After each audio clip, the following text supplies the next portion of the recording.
My name is Mark Peters. I was in the United States Army for about 6.5 years.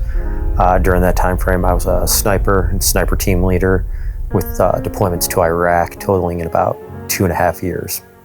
From training initially before deployments, we're doing different rappelling and kind of off cliff sides, stuff like that, and working on that sort of stuff. If we're in mountainous terrain, I remember getting hit in the head from rocks that fell down. We didn't have helmets on or anything, which was probably a bad idea, but rocks falling from the top, I got hit in the head pretty good with that. And then through the deployments, just different IEDs, RPGs, mortar rounds, rockets, things like that. Towards the end of my time, I started noticing like some of the physical injuries started adding up a little bit, which, looking back at it now, knowing that it was probably some mental stuff that was affecting that, different issues, pain, back pain, hip pain, things like that, where, my balance was really messed up. So then that affected my back and that affected my hip and all these, things that could just kind of combine together. But it wasn't until a few years after getting out and then really realizing that, some of the behaviors and things, it's like, oh no, that's, there's not supposed to be a normal amount of pain, a normal amount of issues, there's supposed to be none. So after kind of talking with people and seeing some of that, you just kind of get used to it, so you don't really realize. So probably a few years after leaving the military. Some of the biggest ones, it's the poor memory, the forgetfulness, brain fog. I never feel like I'm fully awake. Poor concentration. I'll sit down, which really affects work and other things. You sit down to write something and you can spend about 4 to 5 minutes, and then you can't focus any longer. You got to take breaks constantly.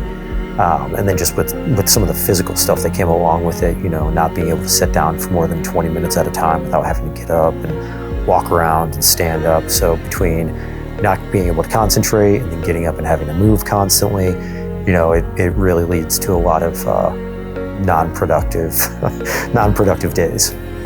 I was introduced to this through my boss, who, he had heard about the INVICTA Project, and he's always really proactive with getting people through performance-based training. So when he had heard of this, he got me set up to come through. I kind of knew already that I had back and hip issues, and then I knew that with some of the mental stuff that affected that as well, my balance being poor, which affects my back.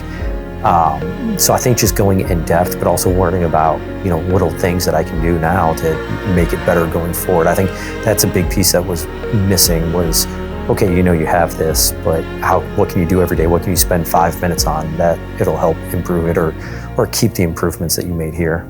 I really wanted to work on the brain fog, the forgetfulness, and honestly, the attention span and being able to concentrate.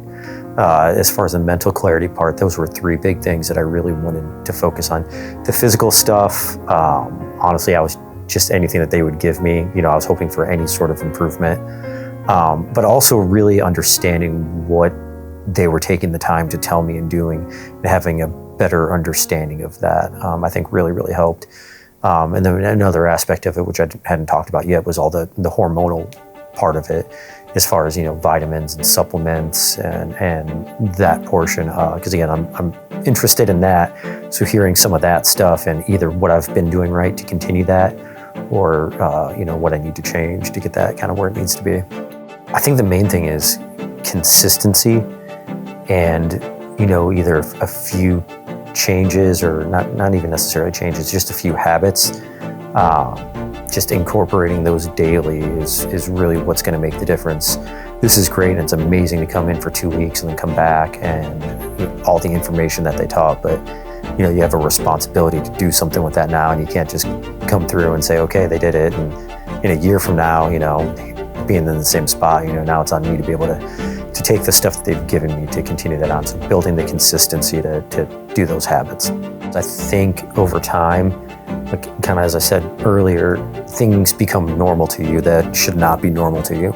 You don't really realize it's an issue until you see what correct or normal should be. And then you really realize how out of whack things can be, because slowly over time it degrades and you just get used to it, and you become so far from your baseline that you don't even really realize how far you've gotten away from where you should be.